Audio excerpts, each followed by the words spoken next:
This is the continuation of the previous video. I hope you enjoy it. Stay tuned. I was hoping my last update would be my last post relating to this matter, but here I am again. It's been about 8 months since my life turned into a shit show, and unfortunately for me, things just keep getting worse. I'm not going to go into detail, but I hope I can give enough to get some constructive feedback from you on here. You've been far more helpful than you know. The last time I posted, Sue was in a pretty bad mental state, and fortunately she got better after some therapy. I felt really bad for her, but I knew I couldn't stay. I know a lot of people have made it through this kind of stuff, but I know myself. Had I stayed, I'd only be doing myself and her more harm than good. I'll never get over it, and will probably harbor some resentment even a couple of years from now.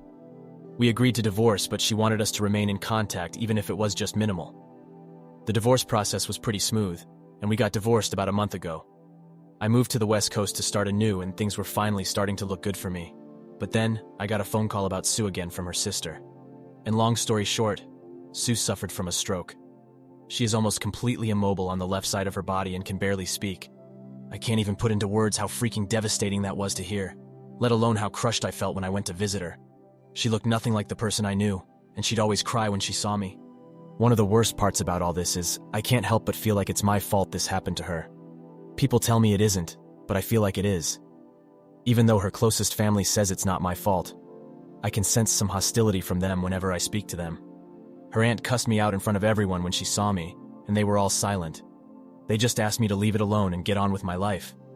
As much as I wish I could just move on, it still hurts knowing how all this shit turned out. I haven't spoken to Sue since she got the stroke, and her family won't let me see her because apparently I cause her stress. I don't even know the full details because I don't have the right to know now. I just can't seem to catch a break. Damn me, I guess. Now for the top comments. So you left her after she cheated on you with your best friend and now her family is blaming you for her stroke? Apparently her family is very ducked up. It might explain some of her issues. Don't feel bad for leaving her or blame yourself for anything. I followed your story, and even if I feel bad for what happened to your ex-wife, it's not your fault. You have no part on it. The guilt may have been eating her all this time, and her body couldn't handle it anymore. Hope she can get through it. All the best. Why do you feel responsible? This is only a consequence of what she brought upon herself. I'm so sorry for what she's going through. A health problem is something no one can control. It's easier for her family to find a culprit, and that's you. I know you passed by and loved this woman, but none of this is your fault. I'm sorry for her, but I'm most sorry for you. I'll tell you something about strokes. Although it's kind of rare for her age to have a stroke, it's not something that doesn't happen. I had a friend who had a devastating stroke at 33. They figured the cause was her birth control at the time.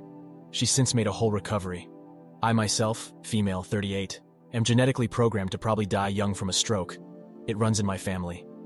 I guess what I'm trying to say is that this isn't your fault. Don't let other people pin this on you. It could have been a medication she was on, genetics, or anything else. Plus, she cheated on you. She brought this stress onto herself. I know you're tearing yourself apart over this, but please don't. Sometimes life happens in ugly ways and it makes no sense, and nobody is at fault.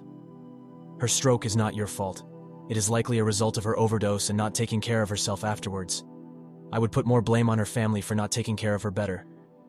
Thank you all for taking the time to listen to today's story. Please like, share, and subscribe if you haven't already. Stay tuned, and I'll see you in the next one. Peace.